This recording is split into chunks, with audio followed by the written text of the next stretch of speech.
Shalom,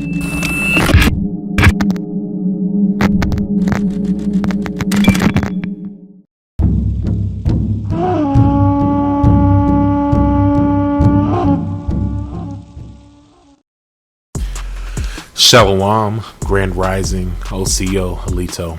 Welcome to the video. Welcome to the channel. I am your brother Danyala, aka the Capricorn Aboriginal. And before I get started, I want to give all honor, praises, and glory to the God of Israel. I also want to give recognition to the Holy Spirit and recognition to Yahweh Shai. Many salutes. Much love, much ahab to you brothers and sisters who are keeping the will of our God to the best of your abilities. With that being said, I encourage you brothers to send up righteous prayers not only for yourselves, but for your friends, your family members, your loved ones, the innocent in Israel, that the God of Israel will protect us, provide for us, heal us, and restore us. With that being said, welcome to the video. So in this video, I do want to say this before I get started. I have been missing in action for a while when it comes to making videos. I've just been so busy. My little guy, he's actually about to be 2 years old. Tomorrow, he's gonna be 2 years old. So I've been busy with marriage, being a father, my job, and other things too. You know what I'm saying? We literally just purchased a house. Back in, I want to say October. Back in mid-October, we purchased a house. And I know some people are like, ooh, why did you purchase a house at a time like this? Well, because we can afford to do so. And secondly, we think that it was the best move for us in this situation right now.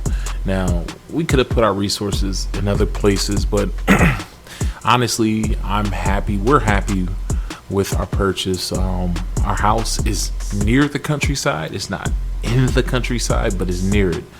And our house is great for a bug out situation. Honestly, you know, say if shit were to hit the fan, we have a nice situation. So our house it's a big house. You know, I'm not saying this to brag. All praises to the Most High, because He was the one who provided us with this house. But it's a big, beautiful house. Really couldn't ask for more, honestly. I can't ask for more. It's a big 4-bedroom, beautiful house. It's near the countryside. Like we have woods and cornfields next to our house. And we have a big backyard too. And I plan on doing a lot with the backyard. So once I get the projects popping off, you know, the fun projects popping off, which is going to be gardening. I'm gonna put down a flower bed or garden bed, whatever you want to call it. I'm also going to put down some fruit trees. We have a fruit tree in the backyard. I mean, how perfect is that? We have a pear tree back there. But I plan on putting more fruit trees down. We also have black walnut in our backyard too. So those are two things that we can harvest and actually use and eat. You know, so but we plan on putting down a garden bed, putting down some trees, and we may even get some type of poultry, you know, for eggs and possibly for meat. But I want egg laying, whether it's chickens, quail. I actually know some brothers who have quail. You know, they farm quail and stuff like that. They've been trying to get me to do it for years, but thing is, I lived in a townhouse, so I couldn't do all that. The most I could do was a little bit of gardening, but now since I have this big backyard, I'm gonna be doing a lot of gardening. Last week I just purchased some seeds, so I'm getting them early. Wow, it's not in season, because that's when it's easier to get and it's cheaper in some cases. So yeah, I'm looking forward to the spring for sure. But I got you know, like the little biodegradable cartons that you put the seedlings in. I got those too. So yeah, I'm definitely going to be ready this year. It's going to be fun. I learned a lot over the years, you know, in our townhome. And let me say this, you can definitely make things happen with gardening, because this is my thing. even though my wife and I, we had our little miniature garden popping off, we got quite a bit of stuff out of it. And really, I didn't use those years just to try to harvest food. It was really to learn how to garden and how to raise food and stuff like that. I wasn't doing it for the food, even though we were eating the stuff that grew. It was really, we were really doing it to learn. You know what I'm saying? And I'm gonna get into that as I get into the video. But yeah. I mean, Most High, He got us in a good place. And I just pray that the Most High, no matter where you're at right now, you have faith in the Most High and that He puts you into a good place also. But anyways, so in this video, I'm going to be, essentially, this video is going to be for people who are trying to prep, right? Whether it's bug out or if it's just, you're just trying to get your preps ready for your house and stuff like that. Because I can tell you this, I feel like 2024 is going to be just as bad or worse than previous years. And I know you're like, well, Danny, you just bought a house in 2024. Like I said, it's because I can afford to do so. And I feel like it was a good move for us. But if shit hit the fan, I would rather be in this house when shit hit the fan rather than where I used to live, right? Where I used to live wasn't in the middle of the city, but it was in the city, but it wasn't like near the countryside like where I live now. Because literally where I live, there is a bike trail. And that bike trail is 400 miles of connecting bike trails throughout Ohio. And the bike trail is wide enough to fit a car down. So if we wanted to bug out and take that trail, we can. I mean, it's literally right down the block. Like, I want to say about 1,000 feet away is where the trail is. And it goes into the forest, into the wilderness. It's beautiful. It goes next to creeks. I'm telling you, it's perfect for bugging out. Perfect, man. But yeah, I feel like 2024 has the makings to be way worse than previous years. It just seems like every year, everything is getting worse and worse and worse, and people are starting to wake up to what's going on. The movie Leave the World Behind dropped a few weeks ago. It was funny because I saw the trailer months ago for it. Right? Probably, I want to say about a month and a half ago, I saw the trailer for it because I'm on the internet. I'm looking for a good movie, right? And I see the trailer and I'm watching it. I'm like, okay, this looks all right. And then you see the guy running and you see like something like rushing towards him. He goes in the door, something just explodes. And I'm like, what the fuck is this? I was like, this look interesting. Leave the World Behind. Okay, let me check that out. So I thought the movie was original. I thought it was already up on, was it Netflix? I thought the movie was already up on Netflix. Nope, it wasn't. So I was salty about that. So then I found out that it was coming in like the next few weeks. So me and my wife, we waited for it. And the movie dropped. We watched it the night it dropped. And I'm telling you guys, if there is no blatant warning that shit is gonna get bad and that you need to prepare, I don't know what else is, because that movie, I mean, it's just blatant. They're telling you what they plan on doing. And it's funny because a lot of people were talking about it, but now people really aren't talking too much about it anymore. But it's in their head, it's definitely on their mind, because I've seen a lot of people saying like, oh yeah, man, I definitely need to get me some prep and stuff. And I use that movie as an example, like, hey guys, if this isn't a warning, some people are saying that's the final warning. I'm not sure. You know what I'm saying? There's another movie coming out soon called something about like a second civil war here in the United States. I'm looking forward to seeing that movie too, see what gems they're gonna drop in that movie. But yeah, it's I'm telling you guys, it's that time. I know there are brothers and sisters out there telling other people not to prep, and some of those brothers and sisters I have the utmost respect and love for, but I don't agree with that, man. Like the scripture says, a prudent man hides himself when he sees danger coming. And it says like something like the foolish goes on something. Essentially, scripture is saying that when the Most High shows us signs, like we see danger coming, a prudent person is going to be like, okay, I see what you're showing me, Most High. Let me get out of Dodge because you're showing me something right now. I'm telling you, these same people who are telling you not to prep, it's either because they're good and they don't care nothing about you, or I don't know, but they're definitely not going to be in a good place, man. They're definitely, especially if you're in these states like New York, California, it's going to be a wrap. I'm telling you, it's going to be hard because those are the two. California, I don't really want to say Texas too much like that, because even though Texas is one of the 3 states that have the most population, just like Florida, it's very spread out. Those states are very big. California is too, but majority of the people in California are in the bigger cities like LA, Seattle. Sorry, I said Seattle. Sacramento. I said Seattle. What's the other one? The Bay Area, San Francisco, and the other city. You know what I'm saying? So they're gonna be screwed. You know what I'm saying? Like, especially people in, I ain't gonna say especially, because I feel like people in New York, they're in a bad way. Like, you're already living on top of each other. You live in this concrete jungle. You have no real natural resources within, the city, New York City. So it's gonna be a struggle out there. I'm telling you, it's gonna be not Mad Max. What's that movie called? Escape from. Look, it's so funny because what I'm saying, Escape from LA is one of them, and then the second one was Escape from New York. So it's just telling you in those movies that those are gonna be war zones. It's gonna be tough for them. But LA, people who live in Southern California, it's bad for them because right outside of the valley, desert.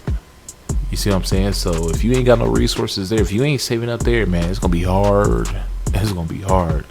I'm telling you, man, don't listen to people who tell you not to prep, because you're surely gonna wish you prepped when shit hit the fan. But there's so many instances of prepping or example of prepping that you can find in scripture. You can look at Genesis. Look at the first instincts of prepping in the Bible. At least the biggest one that you could look at is Noah's flood, right? He listened to the Most High. And, miss me with that whole faith thing, because people say, oh, I don't need to prep because I have faith. And if you prep, it shows a lack of faith. Noah prepped by building that ship. The Most High told him, build the ship because there's going to be a flood that's going to come wipe you out. He didn't just sit there on his ass and like, you know what? The Most High, he's showing me, he's telling me that these things are going to happen. You know what? I have faith in the Most High, so I'm just going to sit on my ass and just let the flood come. And then the Most High is going to save me. He didn't do that. He showed his faith through works. That's what the book of James says. The book of James says, you show me your faith, but I show you my faith through my works, right? So you gotta put in work to show your faith. You know what I'm saying? Like, a person who's showing their faith is a person who's like, okay, Most High, I see what you're showing me. I see what you're showing me. You're showing me this because you want me to take action. So I'm gonna put in the work. I'm gonna show that I have faith that you're gonna take care of me, and I'm gonna go out here and do what you want me to do. Which is preparing. And I believe that's having faith, showing the Most High that you're listening to Him, rather than just sitting on your ass and doing nothing and think that chariot just gonna come along and beam you up. Like, that's not having faith. That's just being lazy. Like James said, I'll show you my faith through my works. Through my works, And I'm not saying that everybody who prep, deals with the Most High and stuff like that. But, those of us who do deal with the Most High, we're showing that we're listening to Him, by everything that He is displaying in front of us right now. But like I said, Noah's flood is a good example of prepping. You can look at Joseph, how he prepped for the coming drought and the coming famine. You know what I'm saying? You can even look at the book of Judges. You can look at Exodus for examples of prepping. You can even look at the parable about the ants.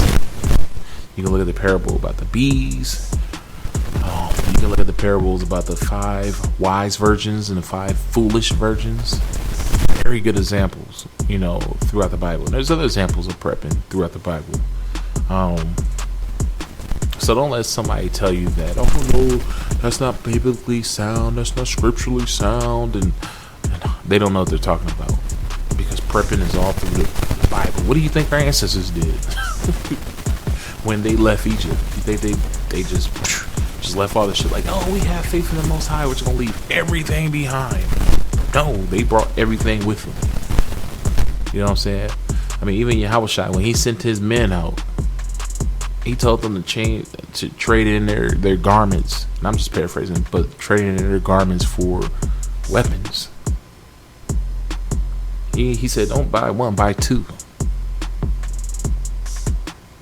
You got to prepare yourself for your journey, for what you're about to go through. You can't just be like, oh, I have faith. You mean tell me Yahushua didn't have faith? You mean tell me his men who followed him didn't have faith? Yahushua must not have faith because he told his men to buy 2 swords. I mean, because someone back then, as ignorant as people are today, they were like, you know what? I don't need to buy no swords. I know the Most High is going to protect me. The Most High is going to protect me. Then you got there, you get slayed because you wasn't listening to the Most High. You weren't listening to any of the signs he was showing you. You wasn't listening to Yahushua. Man, it's just like the nameless prophet. What book was that? I want to say it was in 2 Kings, where there was this nameless prophet who the Most High was dealing with. It said he was a man of God.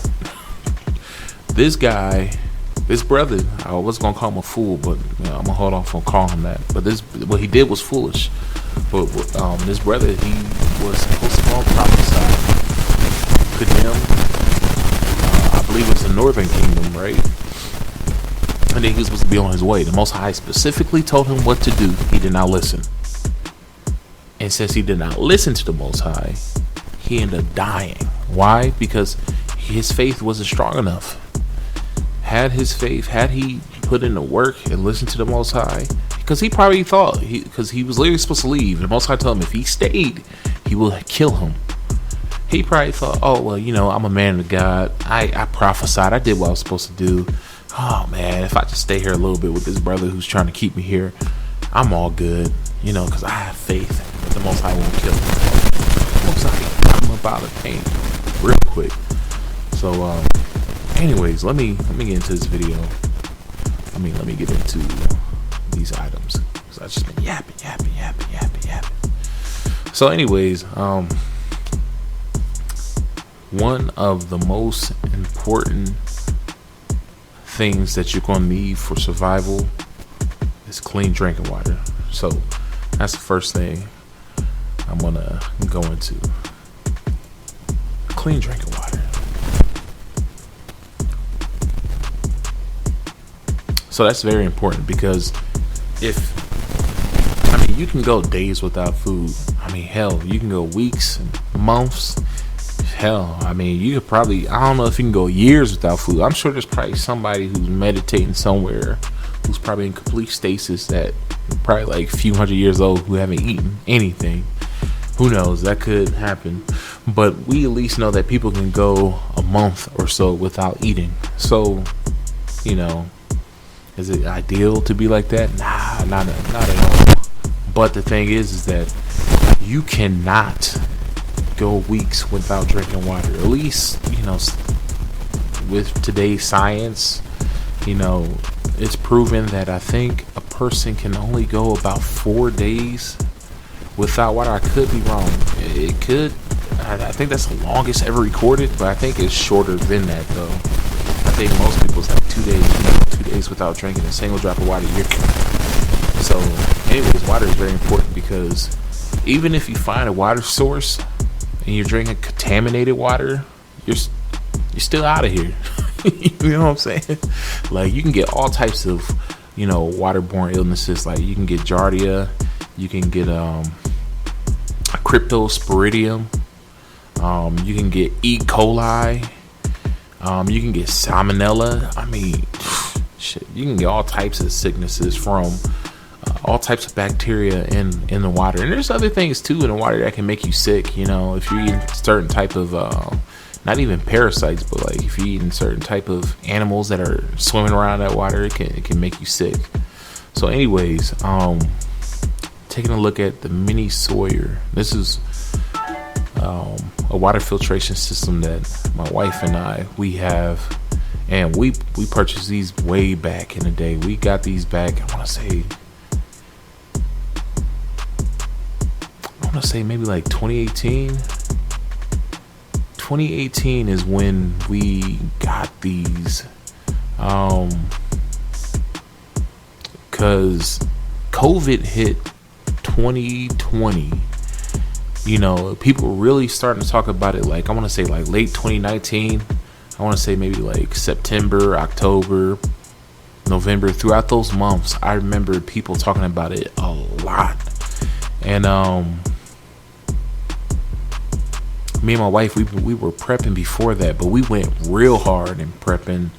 I want to say during the beginning of COVID is when we started to go hard. We started buying a lot of stuff, because before we had these smaller bags that we did our prepping in, but then after that we bought bigger hiking bags for bugging out stuff. But we had purchased way more products during the time of COVID, so like 2020 is when we purchased a lot. But back in 2018, I think we purchased these Mini Sawyers because at the time Mini Sawyers were cheaper than Life Straw, which is another one we're gonna look at shortly.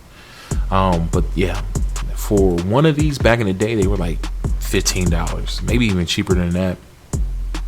But you can even buy one of them alone by themselves.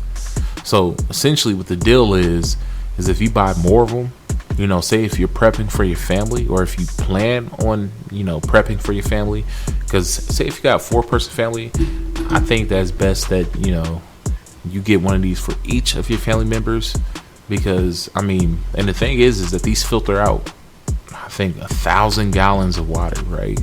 Yeah, these filter out 100,000 gallons of water.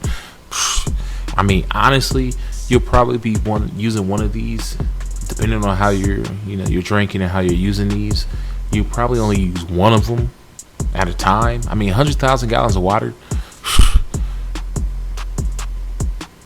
you'll probably end up losing the thing or breaking it before you even use 100,000 gallons of water through that thing.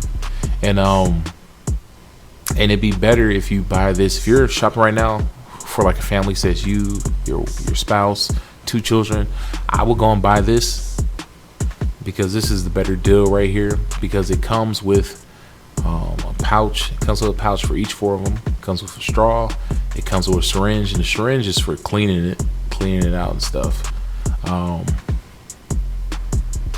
But yeah, this right here, and you can also hook these onto bottles. So like bottles like this and other type of bottles, you can actually screw these straws onto, so you can gather up water through a bottle like this, gather it up, and then screw the filter on top of it. You can drink out of it like that, which is pretty dope. But yeah, it's a better deal if you buy it like this, because if you buy 4 of these, essentially it breaks down to like, I think like $16 and some change if you buy it like this, rather than buying one of them, because I believe one of them is like $30 some dollars. Let me see how much this 2-pack is. Yeah, so if you buying this 2-pack right here, you're saving more money, because if you're buying one of them, look, one of them is $32. Like, why would you do that when you can just spend $32 more and get 4 of them? I mean, you save more money if you buy 4 of them, and you're gonna save a little bit more money if you buy 2 of them, because essentially all you're doing is spending like $7 more. So it's like, why buy 1 of them when you can just spend $7 more and get you 2 of them? And this sale has been going on for a while too. I think this sale has been going on ever since what is it, Black Friday, and it seems like it's still going on. You know, I mean, this is a deal. Now this has no sale going on right now, so this is the regular price. I mean, hell, you just spend $32 more and you get 3 more of these filtration systems. And I'm saying, like, even if you're not prepping for your family, that's a good deal. Like, if you're just prepping, if you got money to prep right now and you can afford $62, I'll buy these for right now. You know, but 100,000. So it says about this item. It says ideal for outdoor recreation, hiking, camping, scouting, domestic and international travel, and emergency preparedness. I'm trying to see. Okay, so it says remove 99.999999% of all bacteria, salmonella, which can make you sick, cholera, E. coli, removes 99.99999% of all protozoa, I don't know what the hell that is, such as Giardia, Cryptosporidium. Also removes 100% of microplastics, so like, you know, little debris in the water. So yeah, that's pretty good stuff. And like I said, you know, salmonella, cholera, E. coli, Giardia, and Cryptosporidium, that can all be deadly. You know, if it's not treated, you know, if you get some type of way, you know, ain't treated, you can die from that stuff. So. But that filters out 99 point, I mean, damn near 100% of that stuff, right? So anyways, like I said, water is the most important thing out there. I know some people probably think food. Nope. Like I said, you can survive a month without food. Some people think clothing.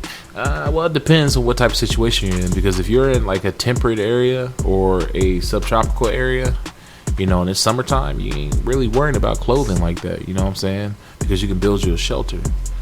But of course, during, you know, winter time, yeah, the cold can take you out real quick. But so can water. So can dirty water. Dirty drink water can take you out real fast.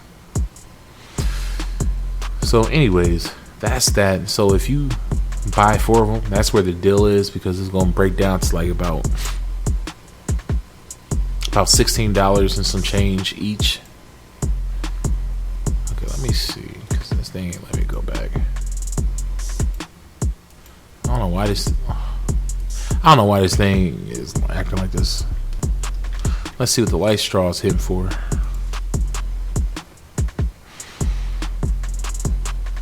Is that 4 life straws? Oh no, this is a life straw knockoff. But hey, this is my thing. When you're buying stuff for bugging out or for your prep or whatever, make sure you always read the reviews, because you know, you may see something that's not name brand. Like everybody who deals with like hiking, prepping, you know, bug out, stuff like that. We know of Life Straws, and some people even know about the Mini Sawyers, right? Those are like your name brands, if you will, when it comes to water filtration, personal water filtration. But a lot of people aren't familiar with these because these are knockoffs. But my thing is this: do not knock the knockoffs, because sometimes the knockoffs can be just as good or better. Can't even speak right now. Just as good or better than the name brand ones, and cheaper too at the same time. So always read the reviews. That's my thing, man. Read the reviews and see, you know, what people are saying, and you know, make your purchases based off of that. But here's Life Straw right here. So Life Straw is cheaper in price. You know, you can buy one of them for about $10. So that's cheap. And the same thing with the Life Straws. These things have been on sale since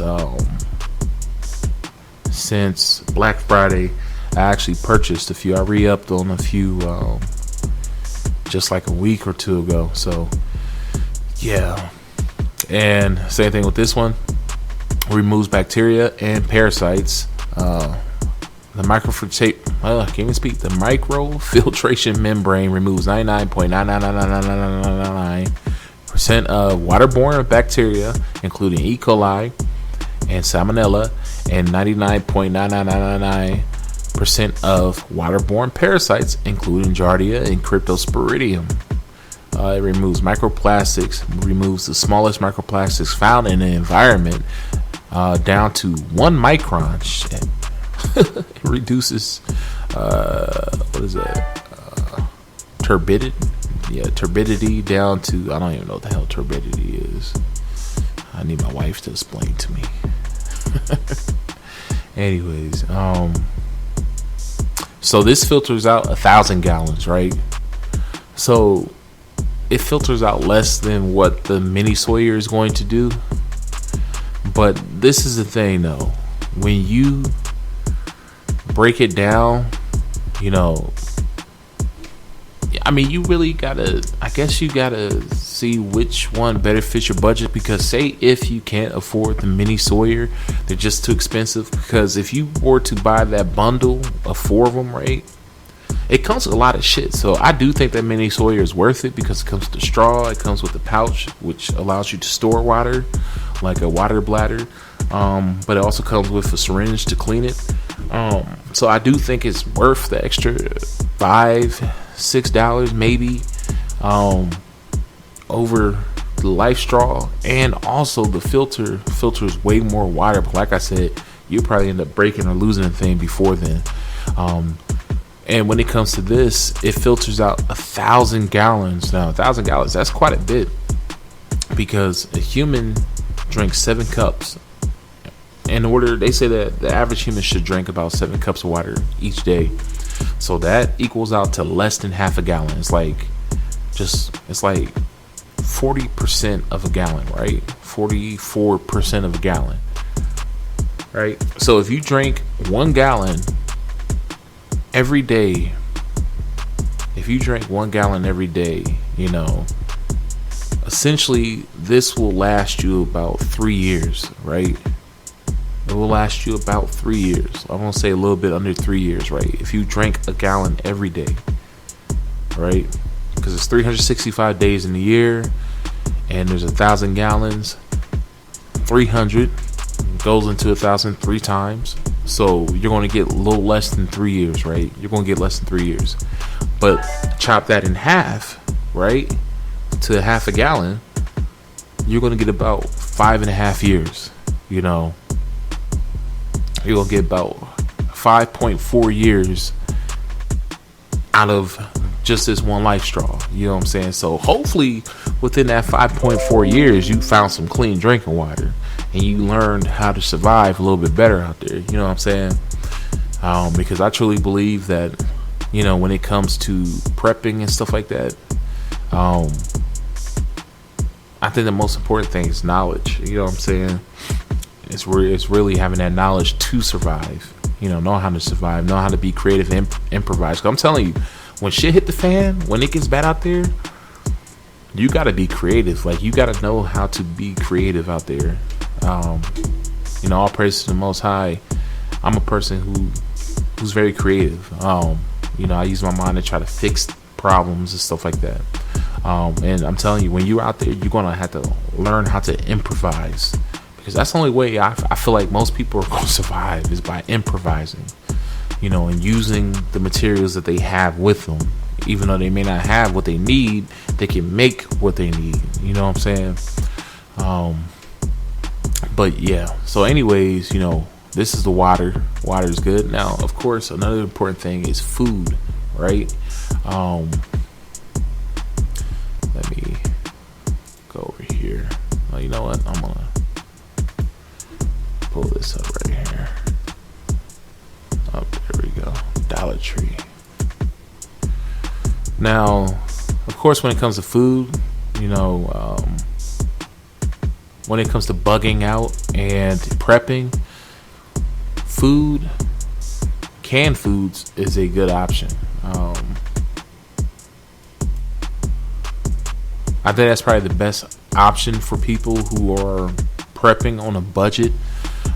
You can, get you some Mylar bags and put regular food in there. You can put all types of food in there, right? You can put pretzels, you can put pancake mix, you can put beans, you can put rice, you can do all of that stuff. You can put most stuff in there, not all stuff, you know what I'm saying? Because like your meats and stuff like that, you got freeze dry all that stuff, and fruits and stuff like that. But yeah, you can do a whole lot with Mylar bags. But say if you don't want to do all that, and say if you can't afford to do that, you can just buy canned foods. You know what I'm saying? Most other supermarkets, like here in Ohio, we have Kroger and we have Walmart. And in other states they have Food Lion, they have Publix, Piggity Wiggity. You know what I'm saying? They have all those different supermarkets around the country, and most of them sell canned foods for about $1 or under $1. You know what I'm saying? So you can easily start there. Whenever you go to a store, every other time you go to a store, buy a few cans of food and just stack them up. That's what I do. You know what I'm saying? Like, I don't go out there and just buy a whole lot of stuff. You know what I'm saying? And this video is, of course, like I said, to help people who are starting off prepping. Like, you don't have to go all out and buy generators and stuff like that, because there are things that you need, and then there are just things that I consider to be like a luxury and stuff like that. I say get the things you need first, right?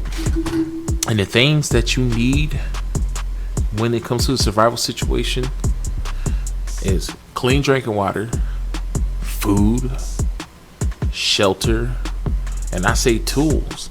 I don't necessarily say clothing, just because when it comes to clothing, you see these homeless people out here, they're not wearing the best clothing, yet they're surviving the winters out here. They're surviving the elements out here. And the reason why is because they got a place to go. You know what I'm saying? I see homeless people out here with trash bags on, protect them from the rain, using it as a rain poncho. You know what I'm saying? See, so you don't need to buy some special rain poncho. You can literally buy you a trash bag and get you what they call a space blanket, or a thermal blanket, whatever they call it nowadays. You can rip a hole in that space blanket, put it over top of you, and put a trash bag over top of you. There you go. Not only are you staying dry, but you're staying warm too at the same time. You see what I'm saying? So you gotta improvise, right?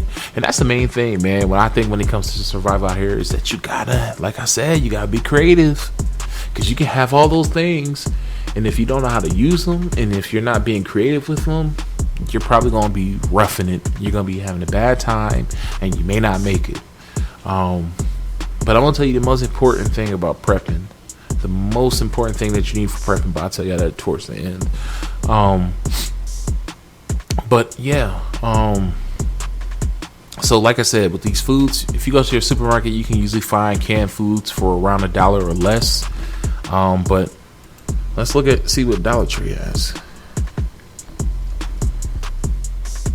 And like I said, you don't need to do Mylar. You can if you want to. I do Mylar, but I also got a shit ton of canned foods. You know what I'm saying? So look at this. They selling white chicken breast.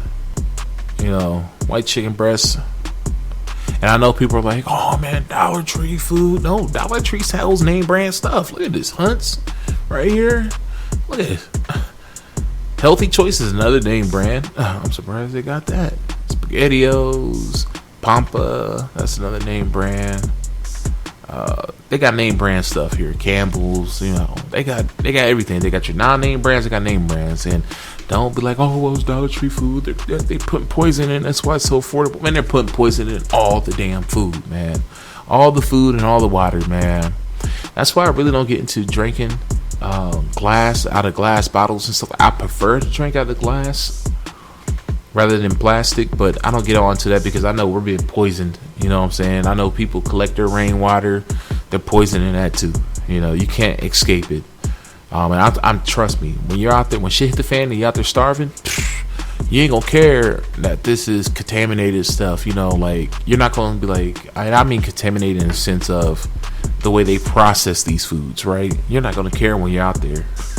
You're not gonna care at all. As long as you can eat it and it's nutritious, you're gonna want it. You know what I'm saying? It may not even be nutritious, but you're still gonna want it as long as you can eat it. And you know that brings me to a very important point. You know how a lot of these people who are prepping, they are into buying gold and precious metals. It's a waste of time.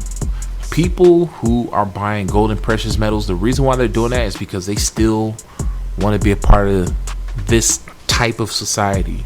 Me, man, I'm done with this society. When shit hit the fan and society crumble, I'm not gonna want to be a part of some monetary system, because all that does is just bring greed. I mean, it's a whole fucking fouled system, and I don't like it at all. But that's their hope. Their hope is that they can still trade useless shit for something useful. They're hoping that they can give me a useless nugget of gold. Don't get twisted. I know gold can be useful for medicinal purposes, but people, they really think that in a time where people are starving, that they can give you a nugget of gold or a bar of gold, and you're like, oh my god, it's a whole damn bar of gold. Here, man, you can take my chickens. No. That chicken that can lay eggs and can create more chickens, or you can slaughter to make food, is way more valuable than a bar of gold in times like that. In times when shit hits the fan, people are going to be killing each other for loaves of bread, not bars of gold. I'm telling you, when the system fell, people are not going to be killing each other for bars of gold. That's going to be the last thing on their mind, man. There may be some idiot somewhere that's going to be sitting like Scrooge McDuck, you know, and his little safe with all these little gold coins swimming in it, but it ain't going to mean shit. It ain't going to mean nothing, because most people aren't going to be trading like that. Most people are going to want to trade something useful for something useful. They're going to be bartering. If I had a loaf of bread, even if it's not my last loaf of bread or my last piece of food, someone came to me and was like, hey, someone I don't know, a complete stranger, and they're like, hey, can I give you this bar of gold for, you know, your loaf of bread? This bar of gold is worth $1,000. I'm like, what the fuck does that mean to me? The fuck does that mean to me? Like, you better get the fuck out of here, man. I'm gonna get one of my bangers. Like, hey. So, yeah, you know, I really think that buying the precious metals and stuff like that, you're only buying that if you believe that this society is gonna stay around. I'm hoping that it doesn't. I'm hoping when it hits the fan, it's gone. I'm hoping it's gone. Not at all. Buying gold, like, are you kidding me? Like, you gonna be out there trading with the deer? Shit. Shoot you for even coming over here with that crap, and then melt your gold down after I killed you and use that as medicine, man. But yeah, I mean, just ridiculous if you ask me, because food is gonna be worth way more than gold. I mean, look at Venezuela right now. Look how they're literally walking around with briefcases filled with dollars. They're dollars. I mean, they are literally better off wiping their ass with that. When they run out of toilet paper, that's what that's used for, to wipe their ass with. Because I could tell you, I could bet you money, a roll of toilet paper is worth more than the money that they're gonna wipe their ass with. Anyway, so moving on. Yeah, I mean, look at all this stuff you can buy, man. All this stuff that you can and when you're buying canned foods, make sure that you're looking at the expiration date, the best by date, the sold by date. I mean, those are all different dates. The expiration date is probably the most important one, because it's literally telling you when it expires. Now, of course, I don't believe that it's completely, you know, unedible at that point. It's probably just the time where they're like, okay, we gotta get it off the store shelves. We can't sell this anymore. Because best believe, even when stuff is past its expiration date, you can still eat it. You know what I'm saying? It may lose some nutritional value or whatever, but you can still eat the stuff. But yeah, so always make sure you look at that and try to buy stuff that's a few years out at least, when it comes to this stuff. But I mean, they sell all types of canned food, and that's what we do. We buy canned foods, and then even at Dollar Tree, we buy their bags of rice, and we put that stuff in Mylar bags in case if you want to buy Mylar. It's really not that expensive for Mylar. I mean, certain brands are more expensive than others because some of them do things slightly different. But you can literally buy Mylar bags for like, $20-$30 and stuff like that. And some of them you need to use like a vacuum seal. Others don't need it because you have oxygen absorbers and all types of stuff. Some of these you can actually seal them using an iron. Some of them you can, if you want to, you can use a sealer, but you can put a lot of stuff in there, man. I actually have some rice and beans I need to put in Mylar. Got a bunch of it actually. But yeah, what else? Let me see. 45 minutes. So I'm actually about to end this video soon because I gotta go up there and cook dinner.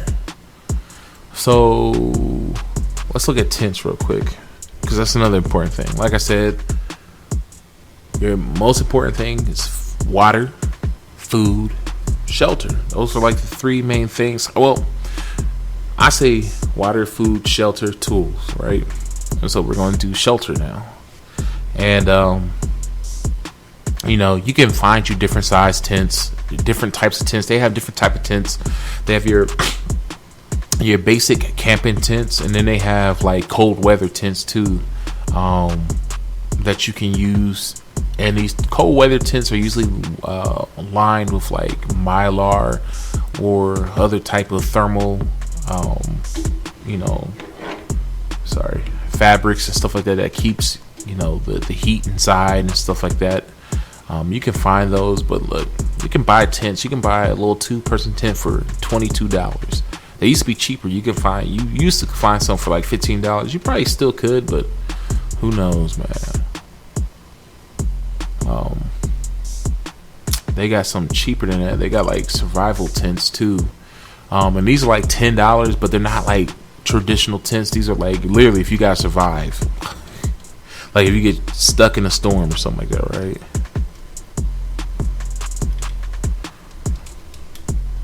And these are made of like Mylar and stuff like that. Well, I don't know about this. What is this one?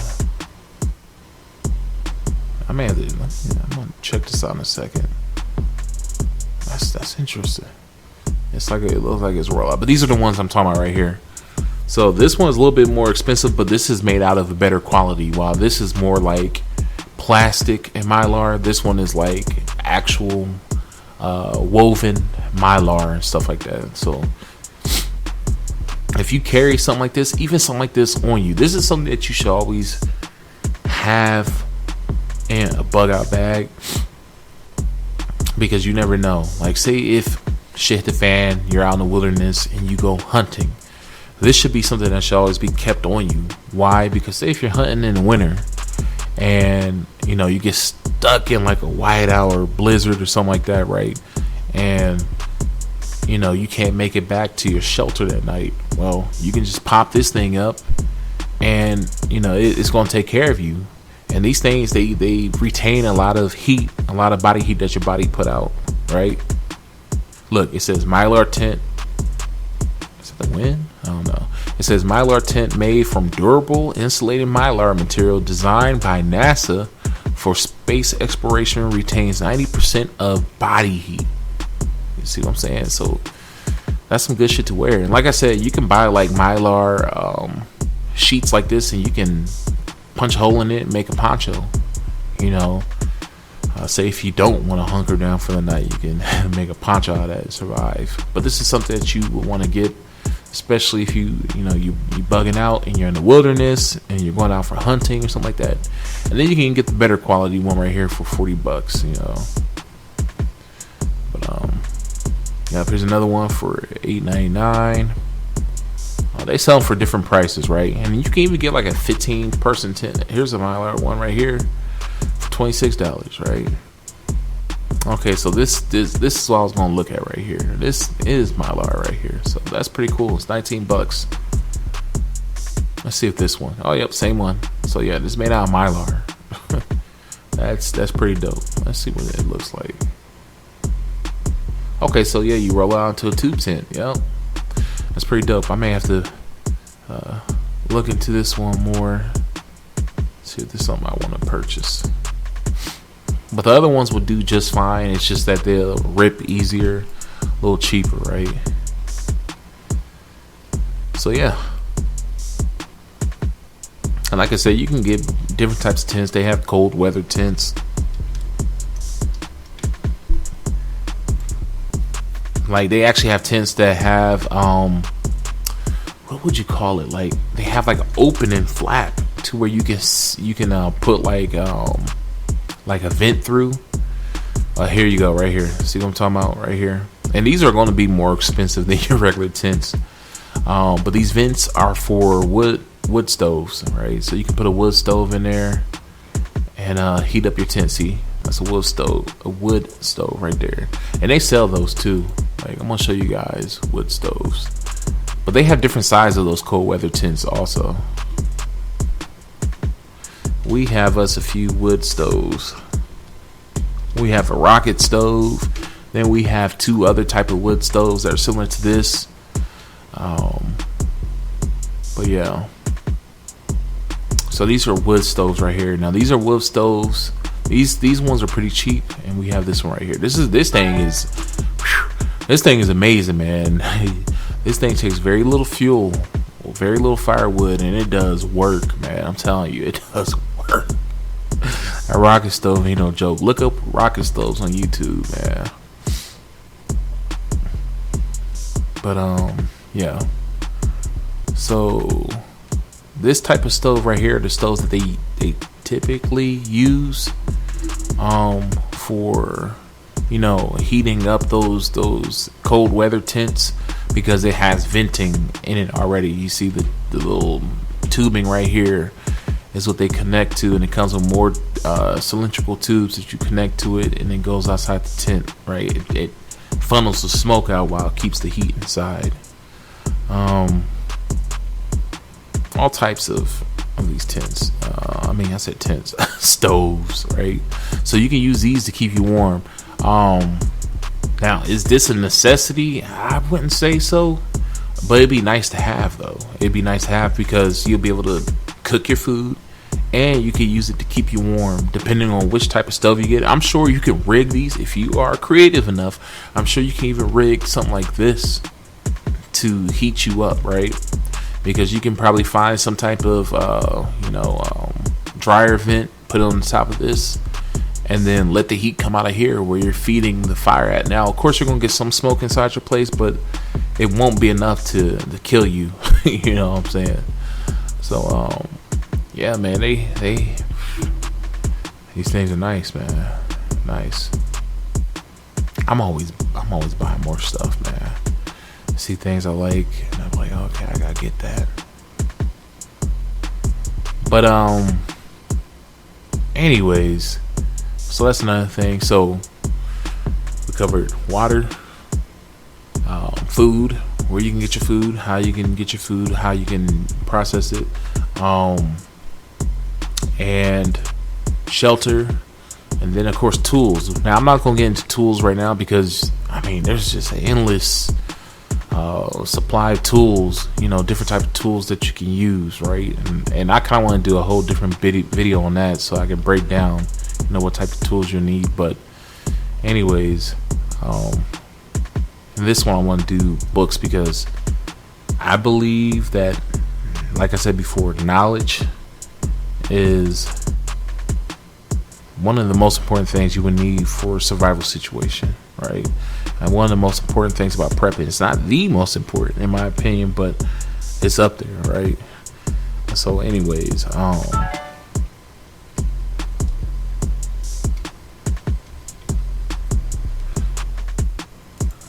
so books like this, right? See, we have this book right here. It's called The Lost Book of Herbal Remedies, right? And and it was originally made by this dude named Claude Davis, but it was updated by Nicole, whatever the heck her last name is. And if you ever watched the show Alone, I believe she's in like season 3 of Alone.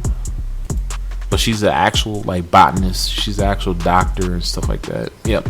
See, she's a biologist. She's an herbalist, author, wilderness skill instructor, TV and film survival contestant or consultant, on-screen TV personality, anthropologist. I didn't know she was an anthropologist too, and biologist.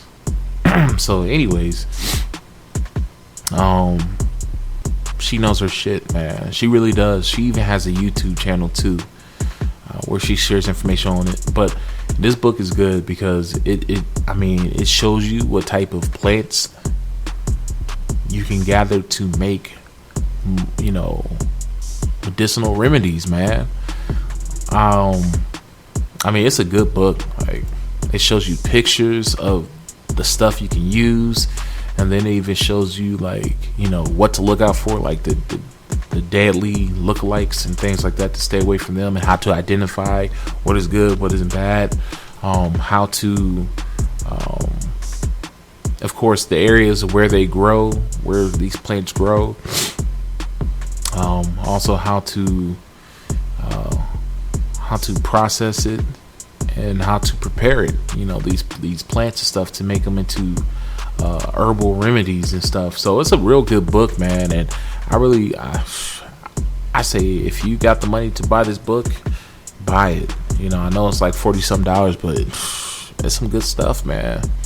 Because when you're out there trying to survive and you don't know what can heal you and stuff like that, you're gonna be a wrap, man. Because most people don't know that, we got all this stuff around us that can heal us. Or it can soothe or ease your pain. Like, a lot of people don't know that, willow bark can actually be used as for pain management. It's like a natural aspirin. My wife, she purchased some willow bark extract from someone in her group, her Facebook group, I want to say about a year ago, and that stuff, it helps. It helps a lot. Just like clove oil. A lot of people don't know that clove oil is a numbing agent. I had a real bad toothache. I want to say probably about 2 years ago. I had to get a tooth pulled, but before I got the tooth pulled, man, that clove oil, it saved my life, man. I'm telling you. But there's just so much stuff around us, man, that you can use as medicine and also as food too. You know what I'm saying? Like, look at dandelions. Like, you can eat the leaves, dandelion greens. You can eat the flower. You can eat the whole plant. You know what I'm saying? You can turn it into jam, jelly, all types of stuff. There's just so much stuff around us. Man, the Most High, He put our medicine and our food all around us, and we just don't know it. You know what I'm saying? We just don't know all the edible stuff that we have around us. Not too far from us, there's Osage orange, and a lot of people don't know what that is. But if you live in like the Midwest area, they're like these big old green fruit-looking things that look like brains. They kind of look like brains, right? But they're fruit that you can actually eat. You know what I'm saying? They grow here in Ohio. Wow. They grow here wild in Ohio. You can eat that. You know what I'm saying? We have pawpaw here. A lot of people don't know that you can eat that. We got so much stuff, not just here in Ohio, but all around the country that we can eat that we don't know we can eat. So buying these books, like bushcraft books and stuff like that, that's why it's important, because you learn so much. Bushcraft books show you how to survive. Tells you how to use tools, how to make shelters, how to make snares. I have these books right here. Man.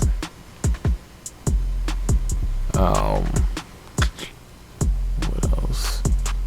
Like books on foraging and stuff like that. I'm telling you, man. That stuff is important. To learn how to forage, what to look for. There's books on mushroom. Dad, get that mushroom book. There was a mushroom book, a really good mushroom book that somebody recommended, and I'm not sure if I probably didn't purchase it, but I need to find it because I need to purchase that.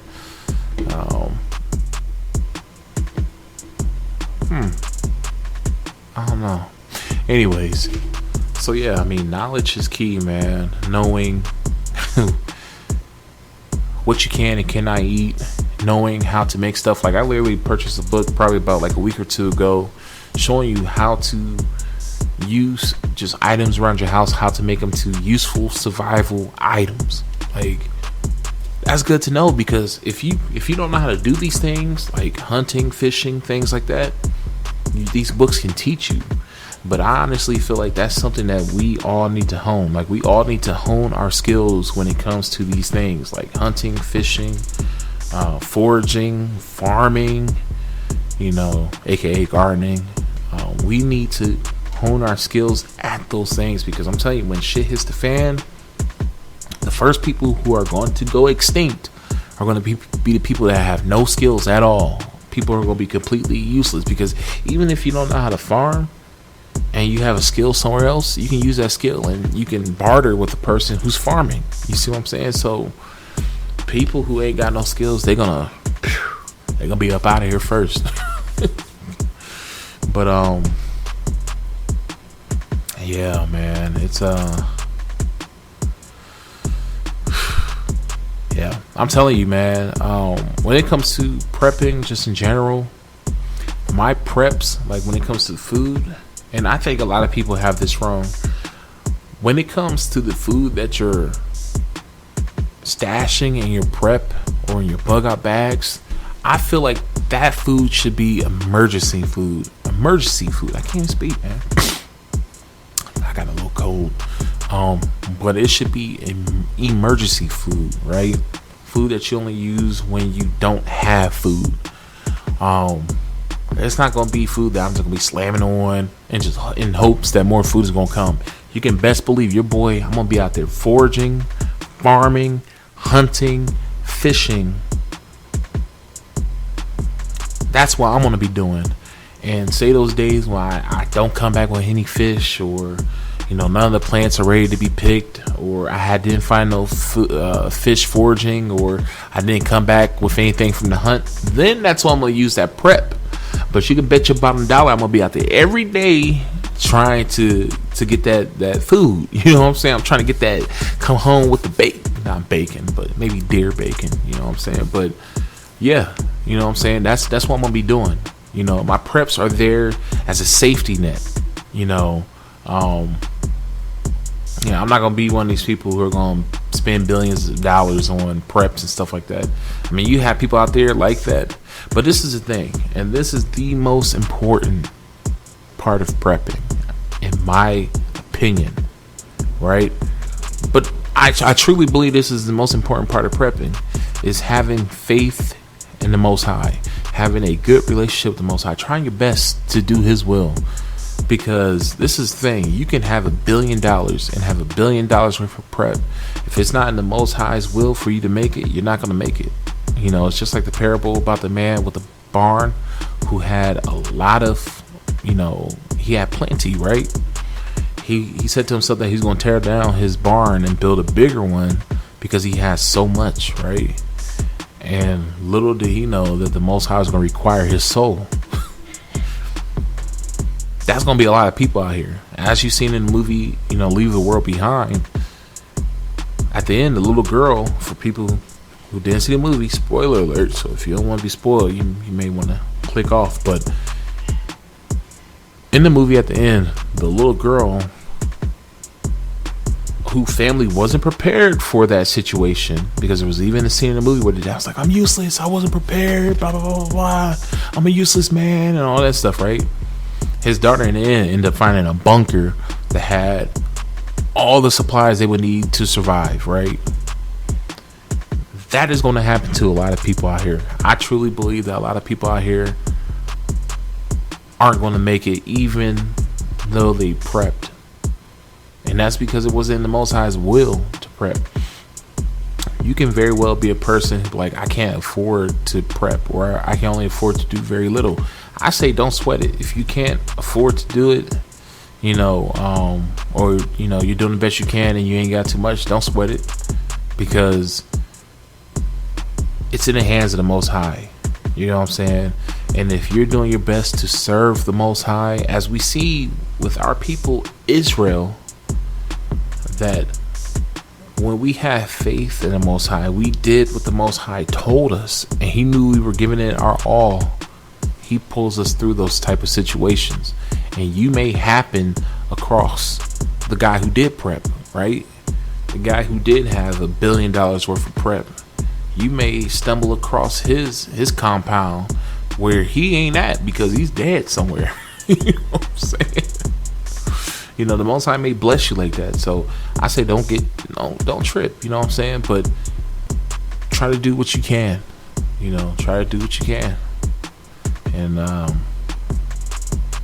feel like that's the most important aspect of prepping is trying to have that relationship with the Most High, and listening to what He is showing you and what He's telling you to do, and try to do the best you can. Because the Most High is going to find you a way. If it's in His will, He's going to find you a way. But yeah. Leave the World Behind. That was a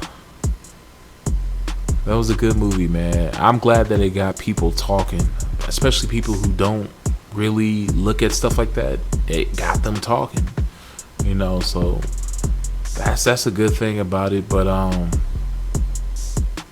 still feel like there's gonna be a lot of people who that movie just went like, they're like, oh, okay. You know what I'm saying? So it's sad, man. It's sad. I mean, I got family members who I remember telling before COVID hit, I was like, hey, y'all need to prep. Y'all need to prep. There's only like 2 people in my family who took it somewhat serious, and that was my younger sister and my mom. They actually got like bug out bags and stuff like that. Did a little bit of prepping, so that's good. But yeah, man, it's gonna be a lot of people who ain't gonna make it. There's gonna be a lot of people. That's why I feel Inyarka. I feel the brother Inyarka. Salutes to him. I feel him though when he's talking about, hey, when you come around my place, just like he said in his song, you better get up out of here, cause I'm telling you, times like that, like, my wife and I, like, we're generous people, but we've been warning people, and it's gonna be hard. It's gonna be hard, telling people to beat it while pointing a gun at them, And I can't say that that's going to happen every time, because we say things, but is it going to be like that 100% of the time? So we're going to be telling people, get out of here. No, I'm sure we're going to have mercy. I'm sure even the brother in Yarka can agree with me on that, if someone come up to our door and, they're like, hey, and their family members, or they're saying like shalom or shalom, or we see them with fringes on. They may not even have to open their mouth. We just see them with fringes on. That may make us show them a little compassion, because like, that's our people right there, man. Let's just break them off with a little something, or let's see if we can work together or something like that. You know what I'm saying? So I'm not gonna say that I'm gonna be one of those people that, but you can best believe your boy gonna be on guard though, man. I'm gonna be on edge. Somebody may get on accident. But yeah, as you can see, the shirt, my wife, she got me this shirt. She got me and my son this matching shirt. I want to say about a few months ago. Yeah, because we about it. It's kind of faded down, but I got shirts with, representing who we are, the American Indian. Of course, that's who us Negroes, us so-called American Negroes are. Us so-called black, so-called African American. That's who we are.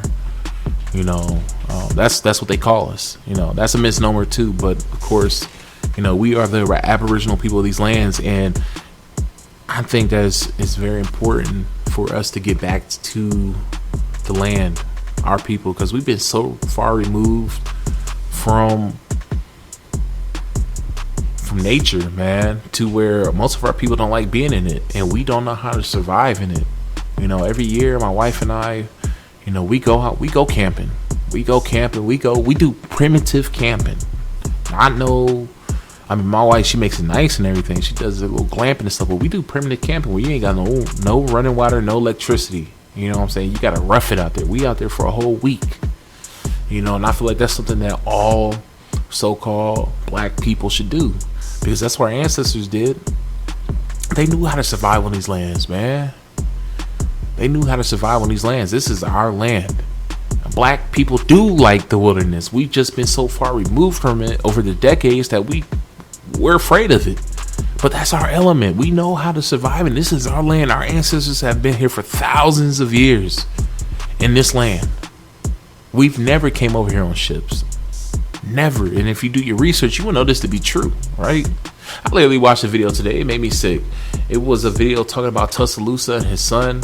It was a white guy talking about giants. And like I said before, I'm not racist or anything like that, but he was talking about the giants, and he was talking about Tuscaloosa, right? How Tuscaloosa was a giant, and he was talking about how accurate, people in the comment section too were talking about how accurate his video is because they're history teachers and stuff like that. I'm like, no, it's not accurate at all.